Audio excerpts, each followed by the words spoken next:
The psychology of money. इस book की पिछली वीडियो में हमने इस किताब के पहले 10 चैप्टर्स के बारे में सीखा था कि पैसे के बारे में हमारी सोच कैसे बनती है और अच्छी फाइनेंशियल हैबिट्स क्यों ज़रूरी है। आज के इस भाग में हम बाकी के 10 चैप्टर्स को समझेंगे, जिनमें मॉर्गन हाउसल बताते हैं कि सही फैसले कैसे लें, लंबे समय तक निवेश में कैसे टिके रहें और ऐसी मानसिकता कैसे विकसित करें जो आपको सिर्फ अमीर नहीं बल्कि आर्थिक रूप से स्वतंत्र बनाए। तो चलिए बिना किसी देरी से शुरू करते हैं पार्ट 2। चैप्टर नंबर 11, रीजनेबल और रैशनल। हम अक्सर सोचते हैं कि पैसों के मामले में वही फैसला सबसे अच्छा होता है जिससे सबसे अधिक फायदा हो, लेकिन मॉर्गन हाउसल कहते हैं कि रियल लाइफ सिर्फ गणित के हिसाब से नहीं चलती। कई बार जो फैसला कागज पर सही लगता है यानी रैशनल लगता है, वही आपके लिए सबसे अच्छा रीजनेबल नहीं होता। रैशनल का मतलब है ऐसा फैसला जो सिर्फ नंबर, कैलकुलेशन और ज्यादा मुनाफे को देखकर लिया जाए, जबकि रीजनेबल का मतलब है ऐसा फैसला जो आपकी सोच, आपकी भावनाओं और आपकी सिचुएशन और आपकी मानसिक शांति के हिसाब से सही हो। लेखक अपना एक उदाहरण देते हैं। जब उन्होंने अपना घर खरीदा तो उन्होंने पूरा पैसा एक साथ देकर, मतलब कैश पेमेंट पर घर खरीदा। उन्होंने होम लोन नहीं लिया। अगर सिर्फ कैलकुलेशन की बात करें तो शायद ये सबसे अच्छा फैसला नहीं था, क्योंकि अगर वे लोन लेते और अपना बाकी पैसा इन्वेस्ट करते तो हो सकता है कि इन्वेस्ट से उनको ज्यादा रिटर्न मिलता। लेकिन उन्होंने ऐसा नहीं किया। क्यों? क्योंकि वे किसी कर्ज के बोझ के नीचे नहीं रहना चाहते थे। उन्हें यह सुकून चाहिए था कि उनका घर पूरी तरह उनका है और हर महीने ईएमआई की चिंता नहीं करनी पड़ेगी। उनके लिए मानसिक शांति ज्यादा मुनाफे से ज्यादा महत्वपूर्ण थी।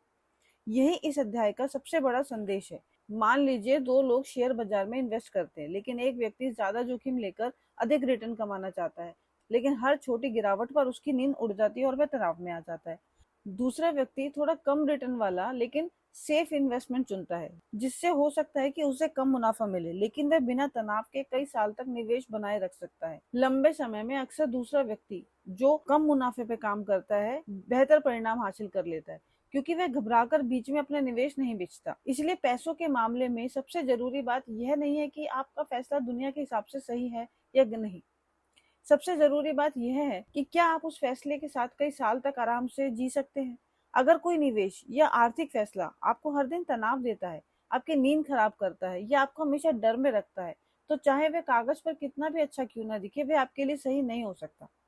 इस अध्याय का सबसे बड़ा सबक है कि हर व्यक्ति की परिस्थितियां, जिम्मेदारियां और सोच अलग होती हैं। इसलिए वही वित्तीय फैसला चुनिए जो आपको मानसिक शांति दे, जिसे आप लंबे समय तक बिना तनाव के निभा सके। तो याद रखिए कि पैसों के मामले में सबसे अच्छा फैसला वह नहीं होता जो आपको सबसे ज्यादा कमाई दे, बल्कि वह होता है जो आपको लंबे समय तक कॉन्फिडेंट, स्टेबिलिटी और सुकून के साथ जीने दे। Chapter number 12, surprise. हम सभी भविष्य के बारे में जानना चाहते हैं, इसलिए लोग अक्सर हिस्ट्री को देखकर अंदाजा लगाते हैं कि आगे क्या होगा। लेकिन मॉर्गन हाउसल कहते हैं कि हिस्ट्री हमें बहुत कुछ सिखाती है, लेकिन वह फ्यूचर की गारंटी नहीं देती। क्यों? क्योंकि हर दौर में कुछ ऐसी घटनाएं होती हैं जिनकी किसी ने कल्पना भी नहीं की होती। एग्जाम्पल के लिए 2008 में जो वैश्विक आर्थिक मंदी ने दुनिया भर की बड़ी बड़ी कंपनियों और बैंकों को हिला दिया, उससे पहले बहुत कम लोगों ने सोचा था कि ऐसा हो भी सकता है। इसी तरह कोविड-19 महामारी ने पूरी दुनिया की जिंदगी बदल दी। लाखों लोगों की नौकरियां चली गईं, बिजनेस बंद हो गए और शेयर बाजार में भारी उतार चढ़ाव आया। ये एक ऐसी घटना थी जिसकी किसी ने पहले सही भविष्यवाणी नहीं की थी। यही वजह है कि जीवन और पैसों की दुनिया में सरप्राइजेस हमेशा आते हैं। हम यह नहीं जानते कि अगली बड़ी घटना क्या होगी, कब होगी और इसका असर कितना बड़ा होगा। इसलिए समझदारी इस बात में नहीं कि हम हर सरप्राइज का अनुमान लगाने की कोशिश करते रहें। समझदारी इस बात में है कि हम अपने फाइनेंशियल लाइफ को इतना मजबूत बनाएं कि अगर कोई अनहोनी घटना हो भी जाए तो हम उसे संभाल सके। इसी को Morgan Housel margin of safety कहते हैं। इसका मतलब है कि हमेशा अपने प्लान में थोड़ा अतिरिक्त सुरक्षा कवच यानी कि बफर रखें। जैसे कि अपनी पूरी कमाई खर्च मत कीजिए, कुछ पैसा हमेशा इमरजेंसी फंड के रूप में बचा कर रखिए। सारा पैसा एक ही जगह इन्वेस्ट मत कीजिए। ऐसा कर्ज मत लीजिए जिसे मुश्किल समय में चुकाना असंभव हो जाए। अगर सब कुछ आपकी योजना के अनुसार चलता है तो अतिरिक्त सुरक्षा शायद इस्तेमाल ही ना हो, लेकिन अगर अचानक कोई संकट आ जाए, कोई प्रॉब्लम आ जाए, तो यही बचत और तैयारी आपको आर्थिक रूप से सुरक्षित रखेगी। याद रखिए, सबसे बड़ा खतरा वह नहीं होता जिसे हम जानते हैं, बल्कि वह होता है जिसकी हमने कभी कल्पना भी नहीं की होती। इस अध्याय का सबसे बड़ा सबक यही है कि भविष्य हमेशा अनिश्चित रहता है, इसलिए ऐसी योजना बनाइए जो सिर्फ अच्छे समय के लिए नहीं बल्कि बुरे समय में भी काम करे। इतिहास से सीखिए, लेकिन यह मत मानिए कि भविष्य बिल्कुल वैसा ही होगा। इसलिए याद रखना चाहिए कि सफल वित्तीय योजना वह नहीं है जो हर भविष्यवाणी को सही साबित करते, बल्कि वह है जो अनपेक्षित परिस्थितियों में भी आपको संभाल कर रखे। Chapter number 13, room for error. हम सभी चाहते हैं कि हमारी बनाई हुई आर्थिक योजना बिल्कुल सही साबित हो, लेकिन मॉर्गन हाउसल कहते हैं कि सबसे समझदार लोग वे नहीं होते जो कभी गलती नहीं करते, बल्कि वे होते हैं जो अपनी योजना में गलती की गुंजाइश पहले से रखते हैं। यही है रूम फॉर एरर। इसका मतलब है कि आपको हमेशा यह मानकर चलना चाहिए कि जिंदगी आपकी योजना के अनुसार नहीं भी चल सकती है। हो सकता है कि आपकी नौकरी चली जाए, बिजनेस में नुकसान हो जाए, अचानक कोई मेडिकल इमरजेंसी आ जाए या फिर इन्वेस्ट उम्मीद के मुताबिक रिटर्न ना दे। अगर आपकी पूरी योजना इस उम्मीद पर बनी है कि सब कुछ हमेशा सही होगा, तो एक छोटी सी समस्या भी आपकी पूरी आर्थिक स्थिति बिगाड़ सकती है। मॉर्गन हाउसल इसे एक बहुत इजी एग्जांपल के साथ समझाते हैं। मान लीजिए एक ब्रिज बनाया जा रहा है। अगर उस पुल से अधिकतम 20 टन वजन का ट्रक गुजरना है, तो इंजीनियर पुल को सिर्फ 20 टन का नहीं बनाते, वो उसको 30 या 40 टन तक का भार सहने के लायक बनाते हैं। ऐसा इसलिए नहीं कि रोज 40 टन का ट्रक आएगा, बल्कि इसलिए कि अगर कभी उम्मीद से ज्यादा भार आ जाए तो पुल टूटे नहीं। यही अतिरिक्त क्षमता मार्जिन ऑफ सेफ्टी कहलाती है। पैसों के मामले में भी हमें बिल्कुल ऐसा ही सोचना चाहिए। अगर आपकी मासिक आय 1 लाख रुपए है, तो ऐसा बजट मत बनाइए जिसमें पूरे 1 लाख हर महीने खर्च हो जाए। कुछ पैसा हमेशा बचा कर रखिए।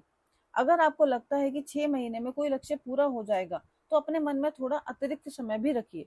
अगर आप निवेश कर रहे हैं, तो ये मत मानिए कि हर साल आपको एक जैसा रिटर्न मिलेगा। कभी बाजार ऊपर जाएगा, कभी नीचे।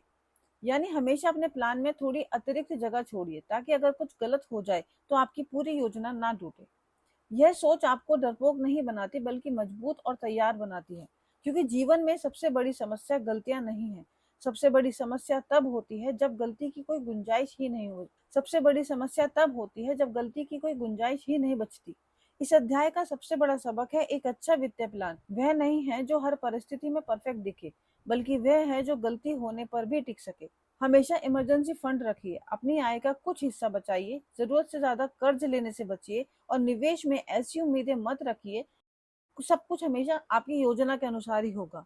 इसलिए याद रखिए कि सफल लोग इसलिए सफल नहीं होते क्योंकि वे कभी गलत नहीं करते, बल्कि इसलिए क्योंकि उन्होंने अपनी जिंदगी में गलतियों के लिए पहले से जगह छोड़ रखी होती है।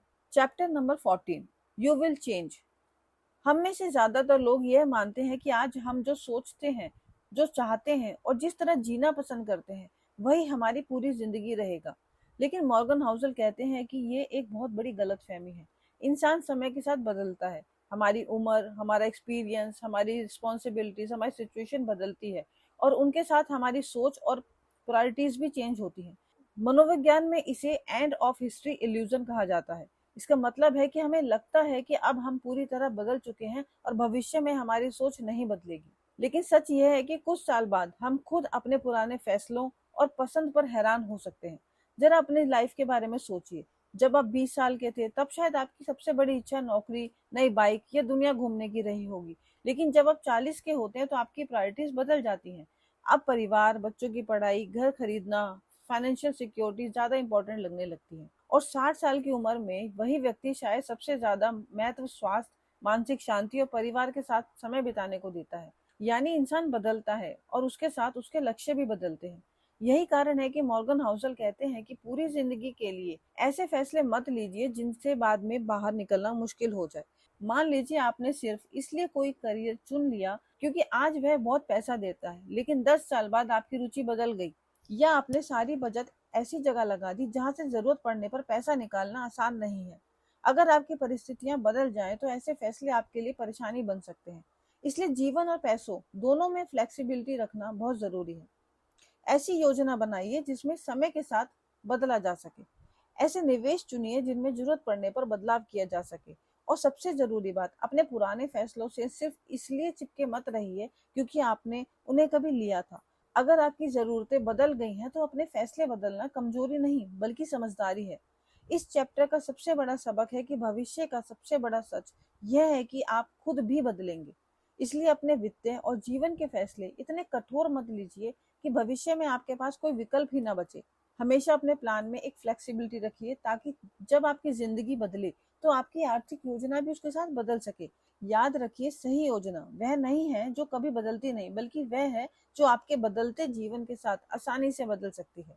Chapter number 15, nothings free. हम सभी चाहते हैं कि हमें ज्यादा मुनाफा मिले, लेकिन बिना किसी जोखिम के। हम चाहते हैं कि हमारे निवेश लगातार बढ़ते रहें और कभी नीचे ना आए। लेकिन मॉर्गन हाउसल कहते हैं कि जिंदगी में कोई भी अच्छी चीज पूरी तरह मुफ्त नहीं मिलती। हर लाभ की एक कीमत होती है। पैसों की दुनिया में भी यही नियम लागू होता है। अगर आपके बैंक में पैसा रखते हैं तो जोखिम कम होता है, लेकिन रिटर्न भी कम मिलता है। अगर आप शेयर बाजार में इन्वेस्ट करते हैं तो लंबे समय में बेहतर रिटर्न मिलने की संभावना होती है, लेकिन इसके बदले आपको मार्केट की गिरावट, उतार चढ़ाव, अनिश्चितता और कभी कभी अस्थायी नुकसान भी सहना पड़ सकता है। यही उस रिटर्न की कीमत है। मॉर्गन हाउसल एक बहुत दिलचस्प बात कहते हैं। ज्यादातर लोग जब शेयर बाजार गिरता है तो उसे फाइन यानी जुर्माना समझते हैं। उन्हें लगता है कि उनके साथ कुछ गलत हो गया है, इसलिए वे घबराकर अपने निवेश बेच देते हैं। लेकिन लेखक कहते हैं कि मार्केट की गिरावट जुर्माना नहीं बल्कि एक फी है। इस अंतर को समझना बहुत जरूरी है। फाइन वह होता है जो किसी गलती की सजा के रूप में देना पड़ता है, लेकिन फी वह होती है जो किसी अच्छी चीज को पाने के लिए स्वेच्छा से दी जाती है। जैसे अच्छी शिक्षा पाने के लिए स्कूल में फीस देनी पड़ती है, डॉक्टर का इलाज करवाने के लिए फीस देनी पड़ती है। उसी तरह लंबे समय में अच्छे निवेश रिटर्न पाने के लिए आपको मार्केट के उतार चढ़ाव की फीस चुकानी पड़ती है। अगर आप ये फीस देने के लिए तैयार नहीं है तो शायद आपको लंबे समय के बड़े रिटर्न्स भी नहीं मिलेंगे। यही कारण है कि सफल निवेशक हर गिरावट से घबराते नहीं हैं। वे जानते हैं कि बाजार का ऊपर नीचे होना निवेश का सामान्य हिस्सा है। वे इसे असफलता नहीं मानते, बल्कि लंबी अवधि की सफलता की कीमत मानते हैं। जो लोग हर गिरावट पर डरकर निवेश छोड़ देते हैं, वे अक्सर कंपाउंडिंग और लंबी अवधि का ग्रोथ का सबसे बड़ा फायदा खो देते हैं। इस चैप्टर का सबसे बड़ा सबक है कि हर बड़े रिटर्न की एक कीमत होती है। अगर आप लंबी अवधि में अच्छी संपत्ति बनाना चाहते हैं तो आपको बाजार की अस्थायी गिरावट और अनिश्चितता को स्वीकार करना होगा। मार्केट के उतार चढ़ाव से डरकर बार बार अपने फैसले मत बदलिए। याद रखिए, शेयर बाजार की वोलेटिलिटी कोई सजा नहीं है, वह फीस है जो आपको लंबे समय में धन बनाने के अवसर के बदले चुकानी पड़ती है। जो लोग यह फीस पेशेंस के साथ चुकाते हैं, वही समय के साथ सबसे बड़ा लाभ उठाते हैं।